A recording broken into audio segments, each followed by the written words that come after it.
There are so many different ways things could end. Myself, Otonashi Ryoko, and Matsuda Yasuki-kun have decided to leave Hope Peak Academy. Currently, we were waiting in the airport lobby. Together, we will board a plane and plan to go to the land of freedom, the United States of America. Now that I say it, I finally really realized it. Seeing as I'm with Matsuda-kun, I'm still in my world. I didn't need to stay at Hope's Peak Academy. That's why it doesn't sound like such an unreasonable story. However, if you're worried about my crummy story continuing, then please tell someone else about it. We're busy. After we go to America, we'll be working in cornfields to develop a new kind of corn. Then afterwards, we'll be going to NASA in order to move our base of operations to the moon. Hey Matsuda-kun, I say as I eyed the seat next to me. Matsuda-kun is busy doing something like rice playing under his sheets. Are you sure you can plant corn now? Maybe it's still a bit too early, I said, and then he replied, flip off. I'm burying the Saberman right now as he quickly planted the seeds. It's no good, Matsuda-kun. Nappa said that Sabermen don't grow unless there's enough nutrition in the soil. I said, but Matsuda-kun didn't listen as he thump, thump, thump, thump, thump, thump, thump. I opened my eyes.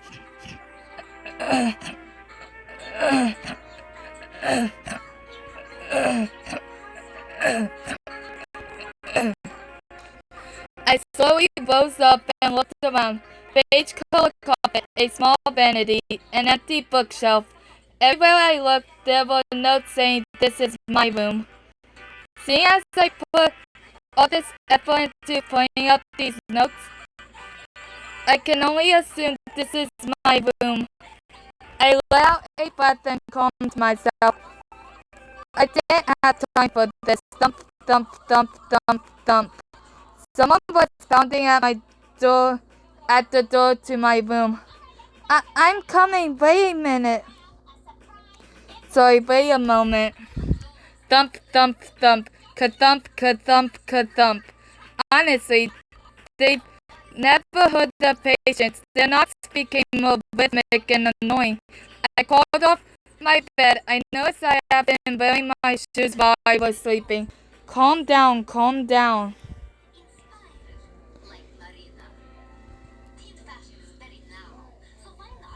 I thought as I ripped off my shoes. It was way too late for this. I grabbed my notebook from my bedside table and rushed over to the door. Who is it? I took out the key and cautiously opened the door slightly. Yahoo!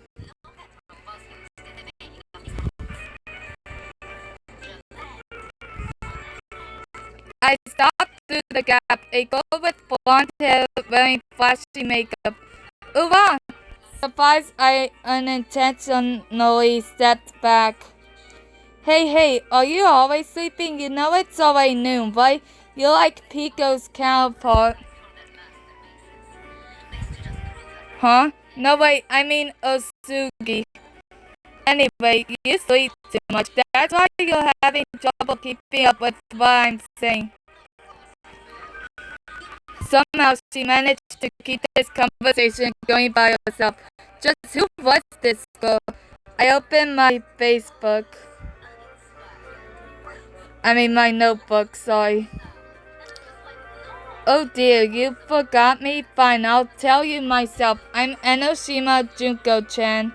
Super high school level fashion girl Enoshima Junko-chan. Enoshima Junko. I looked through my notebook for any memories of her. Quickly, an alarm started to ring out in my head. She was the egotistical, self-proclaimed murderer. The only girl I was supposed to never have anything to do under any circumstances. Go away, I shouted as I tried to close the door, but like one of those annoying salesmen, she slammed her foot in the door, stopping it from being closed. What's all this? Don't tell me you're escaping. Hey on, what will you do if you hurt my feelings? It's fine. Just go away. With every ounce of strength I possess, I desperately tried to close the door. I couldn't get any closer to shutting. Ding dong, I got it. A brilliant idea. Didn't you say you thought I was crazy? Don't you think I have a few screws loose? You don't need to tell me, do you? I realized that a long time ago, didn't I? Well, I have something that'll blow your mind. As she was finishing, she threw her hands out wide with crazy eyes. What? You want to know? But if you figure it out, your mind will be blown. This goes like something from an alternate dimension. But that's not why I'm wondering. I want to know how I come into things. Well, if you're so insistent, excuse me, like a bulldozer, she forced my door open and then entered my room without permission. Stop! As I tried to escape from her, running to the back of my room, she grabbed the collar of my shirt. Ugh. You know, wouldn't it be better if you stopped trying to escape me? I mean, after all, I'm the one who has your old notebook captain now, aren't I? Don't you hate it? Haven't you come to detest me? It's fine. It's fine that you have my old memories. I don't remember them anyway. As I violently struggled for some reason, the girl let go of me. I fled as fast as I could to my bed. I pulled the blanket over my head and began yelling out to her. So just leave me alone away. Stop trying to get me involved. This has nothing to do with me. As I yelled out, she replied, I see. You're just fine being holed up in your tiny world. I could hear Enoshima-san's cold voice through the blanket. But you know that Matsuda Yasuki guy will just end up dying. Are you really okay with that? At that moment, feelings I thought I had buried bubbled up and welled in my chest. What do you say? What are you going to do with Matsuda-kun? I tossed away the blanket and the girl crept closer to me, and then something unexpected happened. Enoshima-san bore a huge grin on her face and she pulled me into a hug. Huh? As I was frozen stiff by sheer surprise, she softly whispered something into my ear. Hey, it's okay. If you hate me enough, you'll want to kill me. If you come to hate me, then it'll become all the more despair-inducing, and that'll make this story all the more thrilling. Wait, let go of me.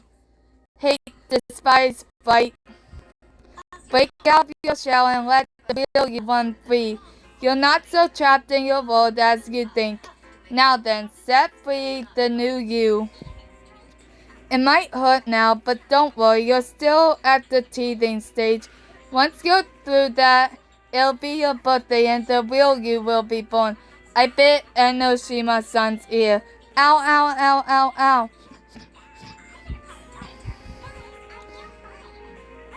As she flinched, I took my chance and jumped back. It's too irresponsible. Why do you keep trying to get us involved in something that has nothing to do with us? Ah ha ha. Even if you're not involved in it, even if it has nothing to do with you, you'll end up dragged in, she said as she rubbed her bikini. She turned to me with an ecstatic smile on her face. Car crashes, natural disasters, accidents, war. There's a countless amount of people who die in them, but don't have anything to do with them. Do you understand me? That's the same. It seems like that to me. I quietly began praying. Dear God, I beg you, please send a meteorite or something right now to hit this girl on the head. If you do that, I'll continue worshipping you for the rest of my life right next to Matsuda-kun. Besides, you've been involved in this for a long time now. You can say you have nothing to do with it as much as you like, but you just forgotten about it, huh? My prayer was interrupted by an overwhelming sense of confusion. By involved, what do you mean? It's already happened. She dropped her voice and spoke in a commanding manner. The worst, largest incident in Hope Speak Academy's history. You got plenty to do with that incident. Quickly, Otonashi Ryoko's memory notebook was grasped by Enoshima-san. Let go of that! Hey, have you ever thought that memories you can't remember are pretty worthless and meaningless? That's why your boobs were brains, Chan. She laughed lightly as she slowly grew closer. You know, even if you forget your memories, your actions won't exactly disappear with them. That said, even if you forget the modern world, your actions will still influence it, won't they? What are you saying? Hey, have you ever thought about it? Your actions affect people all over the globe. You might hurt someone, you might torment someone. That's honestly very cool world, but still the world. You're more tangled up and intertwined with people everywhere than you think. That's why one person's actions can save the world and one person's actions can lead the world into a chain reaction of despair. Oof, oof, oof. It's too incredible. This truly is a worthy world to live in. I listened to a stupid, absurd speech. Be right back, guys. I couldn't bear to listen anymore, and I had a shameful thought. Why is that? Somewhere in my mind I agreed with her. Are you convinced now? Well then, let's go back to the start of our discussion. As she said that, Enoshima-san folded her arms. From now on, I'll go all out for you. In any case, since you're so involved with the world's largest incident in Hope Speak Academy's history, you're probably thinking, just how am I so involved in the world's largest incident in Hope Speak Academy's history? And so, we should probably move our conversation to that next, shouldn't we? Is that okay with you? It's fine with me, though it's a little too sudden. It's a little sudden. Alright, I'll tell you. Enoshima-san, ignore my complaint and continue. By which I mean I won't tell you at all. Which is it? She could at least be a little more clear. It'd just be boring if I told you everything now. That's what I think anyway. So I'll explain what you have to do with the incident and about your real self. I think that a good flow of the conversation, my true self. This isn't a game. You were just thinking this isn't a game, but I can't tell you about that bit. It doesn't fit in the story. I'll just drop a hint instead. Yeah, that's what I'll do. Because it's that kind of story. I gave up as the wording became more and more messed up. There's no enjoying point anymore. How, how I feel translating this stuff. Can you sum up what you mean? I said I'd give you a hint.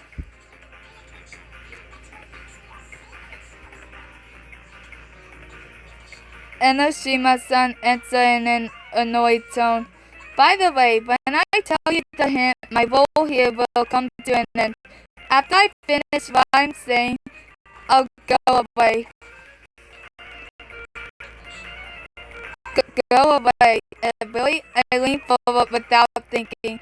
Up until I had been in a slump. Okay, I'll tell you then I'll go. Go for it. I'm not especially lonely or anything. I was kind of overjoyed with this turn of fate, and Oshima-san's lips trembled as she opened them slightly. By the way, since this is kind of important, make sure you write it in that memo book of yours.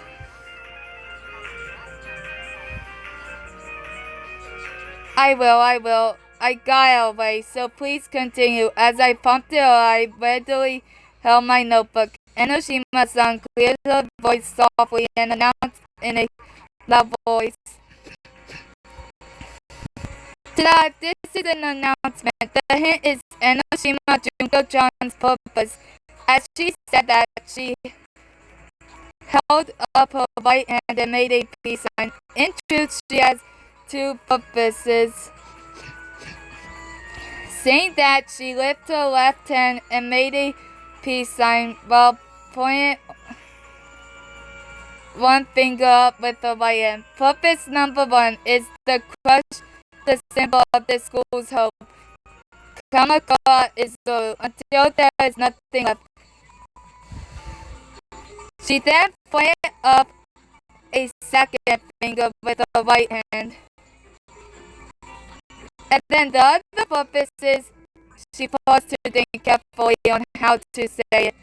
And then she practically screamed what she said next. To kill your beloved doll in Matsu the Yasuki flump. As I heard that, I noticed I had dropped my notebook. I froze. My voice was completely paralyzed. Kill your beloved doll in Matsu the Yasuki. As I thought about incomprehensible words, fear and anxiety bubbled up in me, and in no time at all, spread to the tips of my fingers and toes. I was stiff. It was like I had been stuffed into a full-body cast. I couldn't move a single finger. As I remained silent, Enoshima-san continued to stare at me.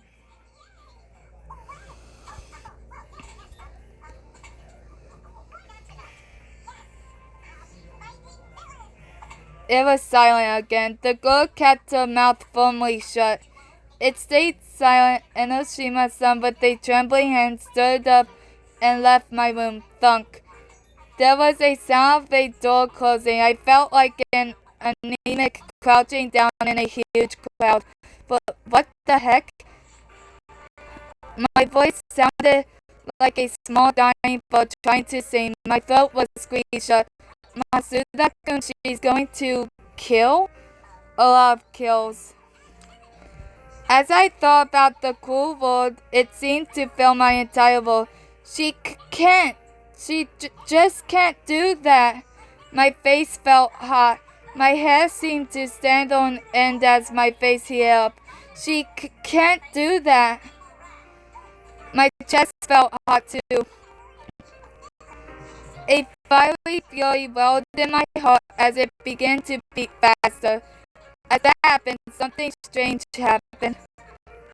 A hot magma boiled up from the pit of my stomach and eventually exploded as it reached my chest. It spread from my heart and continued to flow to every muscle in my body. I was motivated. I can't. I absolutely can't let her win. As I screamed that, I ran out of my room into the dormitory corridor. I wouldn't have quite believed it myself. I ran down the hallway like a bullet. In my hand, Otonashi Ryuko's memory notebook flapped noisily in the wind. As I heard my precious partner's cries, I yelled out in my mind, "Be right back!"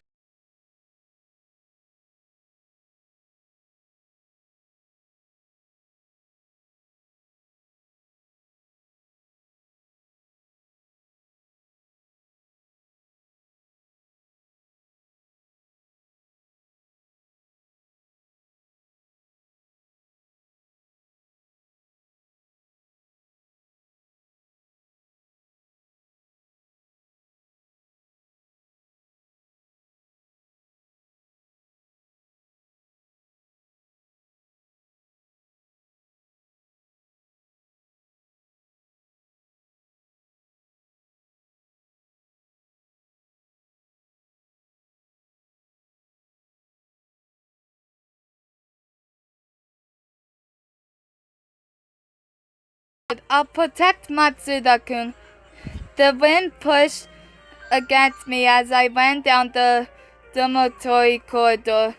Matsuda-kun, wait for me. I'll be there soon. Otonashi Ryoko runs to become the savior of my world and of Matsuda-kun. I'll run. I still hadn't realized it.